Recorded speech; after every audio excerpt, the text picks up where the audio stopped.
What's going on, everyone? Today we are talking top 24 running backs over on Underdog Fantasy. Before we hop into it though, if you guys could, go down and drop a like on this video. I'm answering every single comment so you guys have any questions, and subscribe to the channel. It's the #1 way to support me. It's completely free. It would mean the absolute world to me, guys. Thank you so much. Don't want to waste any of you guys' time though. Just one more thing before we get into it. I do have a video on my top 12 Underdog running backs. If you'd like, you can check that out right over here.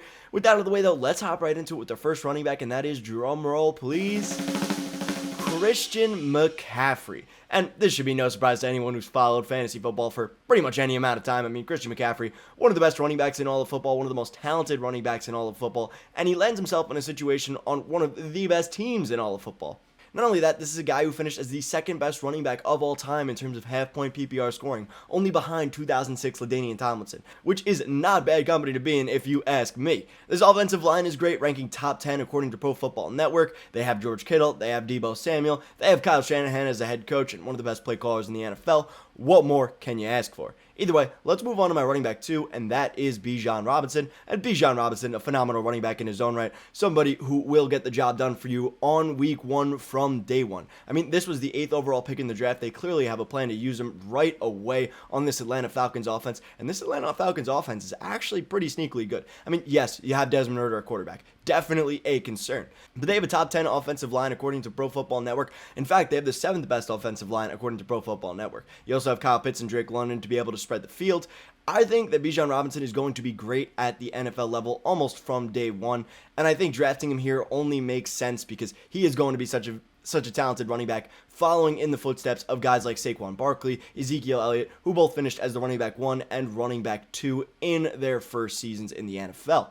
Either way, let's move on to my next running back, and that is Austin Ekeler. Austin Ekeler, another guy that I absolutely love, and getting Rashawn Slater back only helps. I mean, Rashawn Slater out for the season last season with a torn left bicep. Now coming back this season, he was a stable piece for this offense and one of the best left tackles in all of football. So I think getting Rashawn Slater back is huge for Austin Ekeler. But not only that, Austin Ekeler in the receiving game is absolutely phenomenal. I mean, this is somebody who had 127 targets and 107 receptions last season, which ranked him 6th out of all players, not even just running backs, all players in terms of receptions, right behind CeeDee Lamb, which is great company to be in for Austin Ekeler. Yes, we should see the touchdowns regress, but that is absolutely fine, considering he had 18 and 20 touchdowns over the last 2 seasons. Either way, let's move on to Saquon Barkley, and Saquon Barkley, another phenomenal running back, one of the most talented running backs in the entire NFL. He can run for a 70-yard touchdown, he can catch the ball for a 70-yard touchdown, whatever you need him to do, he can do. And although this offense wasn't really all that great last season with Daniel Jones only scoring 15 touchdowns, I think this offense should only take a step up in year 2 under Brian Daboll, which only should bode well for Saquon Barkley. You also have more weapons to spread the floor. You got Darren Waller, you got Paris Campbell, you also have Jalen Hyatt, and I know none of these guys are stud wide receiver ones, but at the same time, anything that could help space the field for Saquon Barkley is good. We also have Evan Neal going into year 2, and Evan Neal cannot be worse than he was in year 1. I mean, he was arguably the worst right tackle in football in year 1, so he should be taking a step up as well. We see John Michael Schmitz coming in the 2nd round for this offense, so I think Saquon Barkley is going to be a lot better this season. Either way, let's move on to my next running back, and that is Nick Chubb. And I debated between Nick Chubb and Jonathan Taylor here for a while, but I ended up settling on Nick Chubb for a few reasons. I mean, for one, Nick Chubb is one of the most talented running backs in the entire NFL. I mean, averaging over 5 yards a carry every single season he's been in the NFL, and part of that is because he had one of the best O-lines in all of football, but the other part of it is that Nick Chubb is just a really good running back. This O-line ranks as the 2nd best O-line in all of football, only behind the Eagles according to Pro Football Network, which is a great unit for Nick Chubb to run under, and now they get rid of Kareem Hunt. The only backup in this offense is Jerome Ford, who has recently been skyrocketing up underdog rankings. But either way, it is just Nick Chubb and Jerome Ford. Nick Chubb is going to control a large swath of volume in this offense, and this offense should realistically get better. I'm not saying it will get better under Deshaun Watson. Deshaun Watson could just be a terrible quarterback now, but every single season that Deshaun Watson has played a full season, he's been a top 5 quarterback for fantasy. I get there is some concerns with him snatching some goal line volume because Deshaun Watson is a rushing quarterback, but at the same time, they should be down in the red zone way more often. and that's why I do really like Nick Chubb this season. Either way, let me move on to Jonathan Taylor, and realistically, I feel like I could have Jonathan Taylor even lower than this. I know he's coming off right now as the running back 3 over on Underdog Fantasy, but at the same time, I am a little bit worried. I think he is just kind of a worse version of Nick Chubb this season. And I know that sounds far-fetched because Jonathan Taylor is one of the best running backs in all of football, but at the same time, we have this O-line regressing just a little bit. I mean, they played very, very poorly last season. Yes, they were dealing with some injuries, but still, it was a little bit of a concern. We do have Anthony Richardson coming into this offense also, which is a little bit concerning to me, to be quite frank. I mean, first of all, this is somebody who is a project, and I know there's been a lot of buzz on Twitter about Anthony Richardson, but at the end of the day, this is a guy who only completed 53% of his passes in college in 13 starts, which is a little bit scary for me. He is going to be a developmental player, which I think is okay. I love Anthony Richardson in the long term, but for this year, I don't think this offense is going to be all that great, and if that's the case, I don't necessarily know if I could be drafting Jonathan Taylor at the range where he's going right now, and that's why I am a little bit concerned, to be quite frank. I still have him ranked pretty highly. I mean, he still is my running back 5, but at the same time, I am really not drafting much of Jonathan Taylor due to the fact that this offense is going to be in a learning year rather than a year where Jonathan Taylor can truly succeed and potentially lead them to the playoffs. Either way, let's move on to Tony Pollard, and Tony Pollard, another great running back, somebody who got the chance to shine the second half of the season, and when he got a chance to shine, oh my goodness, was he great. I mean, he was the running back 2 the second half of the season from weeks 10 to 16. Week 17 and 18, he didn't really play all that much, and week 9 he had his bye, so a little bit of confusion there. But either way, Tony Pollard, a phenomenal running back, somebody who can get the job done for you week in and week out, an explosive play machine, and now they do bring in Brian Schottenheimer as well, which I think is huge for this offense, because Brian Schottenheimer is a run-first OC, and I think that is going to be great for Tony Pollard. There really is no other competition in this backfield as well. I mean, you have Malik Davis, Deuce Vaughn, and while I like Deuce Vaughn, I think they are going to be nothing more than change of pace backs, which is absolutely fine. Either way, let's move on. Next up, we got Josh Jacobs, and Josh Jacobs, another great running back, somebody who absolutely exploded last season, finishing as the running back 1 in standard scoring. I mean, this is one of the best running backs this was one of the best running backs in football last year, leading the league in rushing with over 1,600 yards and another 400 yards receiving. There are a few question marks. I mean, we potentially might not see Jimmy Garoppolo starting week 1. He may be waived because of his foot, and we really don't know what this offense is going to look like with Jimmy Garoppolo or whoever ends up coming in. But at the same time, Josh Jacobs is a good enough running back to where I think he's earned this spot at this point. The real question with Josh Jacobs is whether his production last season is now the new norm for Josh Jacobs, or whether it was a one-off season, and I kind of lean towards it's probably closer to the new norm. I don't think he will be as explosive and have 2,000 all-purpose yards this season, but at the same time, he has never finished below the running back 15 on any single given season, and he was drafted in the first round, so he has that first-round pedigree. There really is no other competition in this offense. I mean, Zamir White is really not a threat to Josh Jacobs, so I think Josh Jacobs is going to be great again this season. Either way, let's move on to Derrick Henry. And Derrick Henry, a guy that I love and a guy that I really don't want to doubt because I've been drafting him in a fair amount of leagues at the 2-3 turn. And I love Derrick Henry. My main gripe with Derrick Henry is the fact that, first of all, he's at the point where he could be hitting an age cliff this next season. I mean, he is 29 years old, which is a little bit concerning at the running back position. Not only that, he's stepping into the worst offense of his career. I mean, we really don't know who's going to be starting at quarterback, whether it's Ryan Tannehill, whether it's Will Levis. Either way, not that great of an offense, but also the fact that this offensive line is ranked dead last according to Pro Football Network, even with the addition of Peter Skoronski in the first round, which I think is a little bit concerning for Derrick Henry. I mean, he's an absolute beast, don't get me wrong. He's one of the best running backs in all of football. I'm just concerned with the situation, and I think that could result in Derrick Henry having a little bit of a dud season. I still love him, I'm still drafting him, but at the same time, that's why I do have him ranked below Josh Jacobs. Either way, let's move on to my next tier, and I do have Rhamondre Stevenson here, and Rhamondre Stevenson, an elite pass-catching back in an offense that is not elite. I think Rhamondre Stevenson is a good enough running back to where he can control volume in this offense, and I think he could be a very, very viable fantasy option week in and week out.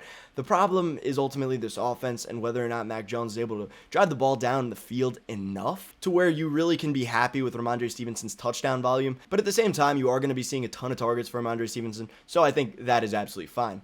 Moving on, I do have Breece Hall next, and I think Breece Hall could absolutely blow away his ADP, depending on how he's able to do this season. The problem is his ACL injury, and we've seen time and time again that these players coming off ACL injuries really generally do not perform as well in their first season off an ACL injury. I mean, look at J.K. Dobbins. It took him almost a full season to get his footing back, and it happened in training camp before week 1 of the NFL season. Not only that, Saquon Barkley, another guy who tore his ACL very early on into the season and was not the same player going into next season. Now, if anybody's going to do it, it's Breece Hall. He's a very young running back, only just turned 22 a couple of days ago. But at the same time, it does concern me. Either way, though, if Breece Hall is able to get his mojo back early on into the season, he will skyrocket past his ADP and my current rankings and be probably a top 4, top 5 running back. The next guy I want to talk about is Jahmyr Gibbs, and honestly, I love Jahmyr Gibbs. I mean, this is somebody who could easily hit 100 targets this next season, and if that's the case, you'd be hard-pressed to find him not in the top 10 of running backs. I mean, first of all, he's coming into the DeAndre Swift-like role, where DeAndre Swift had 78 and 70 targets over the last 2 seasons despite injury, so DeAndre Swift would have been on pace for close to 100 targets, and clearly, they really like Jahmyr Gibbs if they go out and draft him 12th overall and trade away DeAndre Swift. Now, yes, you do have David Montgomery in this offense, which is a concern, especially with the goal line work, but I think that is absolutely fine considering the type of player that Jahmyr Gibbs is, and the fact that he can run to the house on any given play, break away a 70-yard touchdown with his sheer speed. Also, this offensive line is phenomenal, ranking number 3 in terms of Pro Football Network. So, yeah, I get it if you want to have Jahmyr Gibbs below these next 2 guys, but I really, really like Jahmyr Gibbs. Either way, let's move on to my next player, and that is Najee Harris. Najee Harris, another phenomenal running back, somebody who's gotten a lot of hate recently, and I understand why. He's never really been that efficient of a running back. He's more of a volume play, but the volume you're getting is absolutely insane. I mean, this is somebody who's had over 300 total touches every season he's been in the NFL, and actually was very productive towards the second half of the season, finishing as the running back 5 in all of fantasy football after his bye, which I think is very, very telling for Najee Harris. I think Najee Harris is going to be a great running back this season. We do see an improved offensive line with Pro Football Network ranking them about league average, which is absolutely fine for me and for Najee Harris. They go out, they draft Broderick Jones, and I think we'll see Najee Harris take a step up this season. Tomlin also has loved to give a bell cow role to whatever running back he loves. Najee Harris is the running back he loves, so I'm fine taking a volume play right here. Either way, let's move on to my next running back, and that is Travis Etienne. And I love Travis Etienne as well. I hate having him below Najee and Gibbs, but you got to put him somewhere. I think Etienne is going to be another great running back at the NFL level. I mean, in his rookie season, he was great. He looked to be a potential league winner during the middle of the season, and then he kind of cooled off a little bit, which is okay. But at the same time, we do have a little bit more running back competition coming in. We have Tank Bigsby coming in, which is a little bit concerning. You have Dearness Johnson, who they brought in as well. And I think a lot of it is just a change of pace back for Travis Etienne. But at the same time, I think there is some small red flags that he might not be the 3-down running back that we may have seen last season, which is absolutely okay. I am absolutely fine with that. But at the same time, that's why I'm giving the nod to Najee Harris and to Jahmyr Gibbs over Travis Etienne here. Either way, let me move on to my next player, and that is J.K. Dobbins. And I think J.K. Dobbins finds himself in a phenomenal situation this season. I mean, yes, it was a little murky at first. We did have Lamar potentially sitting out for the full season or being traded or going to another team. But now we have Lamar Jackson back. We have a new offensive coordinator in Todd Monken who wants to push the ball downfield more. That should only mean more opportunities in this offense. Furthermore, J.K. Dobbins is now 2 years removed from his torn ACL, which is great for J.K. Dobbins. As I was saying before with Breece Hall, year 1, it is a little bit concerning, but year 2 for J.K. Dobbins, I think will be phenomenal for him. I think he will get back on his feet. And really the only competition in this offense is Gus Edwards, who I actually like and have been drafting in a fair amount of best ball drafts. But at the same time, J.K. Dobbins, a phenomenal running back, somebody with extreme talent, somebody who's had over 5 yards a carry and even over 6 yards a carry at points in his career. And I think he will continue to succeed in this offense. Next up, I want to talk about Dalvin Cook, and I think Dalvin Cook is in a really interesting spot right now. I think Dalvin Cook is being very, very slept on over on Underdog Fantasy because this is a player who has finished top 10 year in and year out at the position. He's a phenomenal running back, somebody who, yes, he could be at an age cliff, but is a phenomenal player at the position and somebody who teams are going to be clamoring for and probably pay a good amount of money to bring in. Not only that, any team Dalvin Cook ends up on probably will be pretty good because if you are a bad roster, there's really no point in adding Dalvin Cook when you could spend the cap space elsewhere and lock up long-term assets. If you are trying to pick up or trade for Dalvin Cook, you probably are going to be a contending roster. And Dalvin Cook, and again, a great running back. That's why I have Dalvin Cook ranked pretty ahead of ADP. I'm absolutely fine with it. I'm drafting him in a lot of places as much as I possibly can. Either way, let's move on to my next running back, and that is Miles Sanders. And I think Miles Sanders finds himself in a great spot in this Carolina Panthers offense that wants to run the ball down your throat. This Carolina Panthers offense went out and paid him a lot of money. 4 years, $24 million, which is great at the running back position. And we saw how great Miles Sanders was last season, putting up over 1,200 yards and tons of touchdowns. And, well, yes, the touchdowns will go down. I think at the same time, the receptions for Miles Sanders will go up because this is a rookie quarterback in Bryce Young who will probably be looking to check the ball down a lot more than a rushing quarterback like Jalen Hurts. So I think Miles Sanders finds himself in a pretty good situation, one of the best situations he could have found himself in, if not the Eagles. So I'm fine drafting Miles Sanders here. Either way, let's move on to Kenneth Walker. And Kenneth Walker is a guy I've just been getting lower and lower on. I mean, first of all, Zach Charbonnet is more of a bigger body type of running back. I think he might profile to be more the goal line running back, which I think is a little bit scary for Ken Walker. And Ken Walker, a great player, somebody who I loved going into the season. But now with the second round running back pick, I am a little bit more concerned. Somebody I have kind of faded more and more, and I'm not really too huge of a fan of his ADP at this current point. I will draft him if he falls just a little bit, but not somebody I can take a ton, especially considering the addition of Zach Charbonnet. Let's move on to my next player, and that's Aaron Jones. And Aaron Jones is another great running back, somebody who historically has always been slept on at the running back position, and yet has put up top 10 seasons year in and year out over the past 4 seasons. Yes, there is a lot of turmoil in this Green Bay Packers offense. I mean, you have no more Aaron Rodgers. Now it's Jordan Love. And you do also have A.J. Dillon here, potentially taking as much as 50% of the snaps, which is concerning. But I'm absolutely fine taking Aaron Jones where his ADP is. I think he's a fine running back. Somebody who has boom weeks, which is especially valuable in underdog fantasy. And if he has that boom week during your championship game, you are absolutely fine with that. Either way, let me move on to my next running back, and that is Joe Mixon. And yes, Joe Mixon, what he did last year was terrible. I mean, he was awful on a per-touch basis. One of the worst running backs I'd seen in a while. I mean, he just looked terrible out there as a bell cow. But at the same time, the volume that Joe Mixon is going to be getting in this offense is absolutely undeniable. And this is somebody who was pretty heavily utilized in the receiving game last season, having 75 targets and 60 receptions at the position. And, well, yes, it is concerning that he had over 200 attempts and not even close to 1,000 yards, 826 yards. I think stepping into an offense with Joe Burrow, with an improved offensive line, with T. Higgins, with Jamar Chase, and no competition at the running back position means that you pretty much have to draft him because the volume is going to be good for Joe Mixon. I mean, there really is nobody else here. It's Travion Williams, who I think definitely deserves a roster spot in the dynasty community, and Chase Brown, somebody you can draft in the 3rd round of your dynasty rookie drafts. But at the same time, that is really it. I think Joe Mixon should be due for some positive regression in the touchdown department, considering he had only 5 touchdowns on 16 total red zone opportunities. So I'm not a huge fan of Joe Mixon this season, but for the volume play, I'm absolutely fine taking him where he's going. Either way, let me move on. And next up, we got James Conner. James Conner, somebody I feel like has been left for dead in the fantasy community. I mean, right now he's coming off the board as the running back 27. I have him much higher at the running back 21. And I think although this offense is pretty bad, I mean, we should have Colt McCoy starting for at least part of the season. Kyler Murray may not play at all this season because let's be real here, they are electing to go into tank mode to get a number 1 and probably number 3 pick in this year's draft.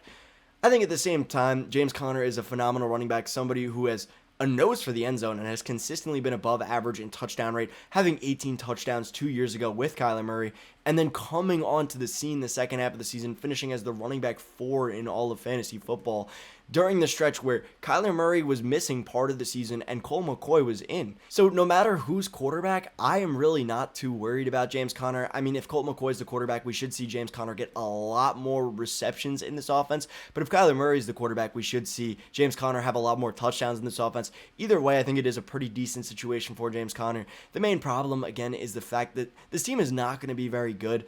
But at the running back 27, I am absolutely fine taking a risk on James Conner.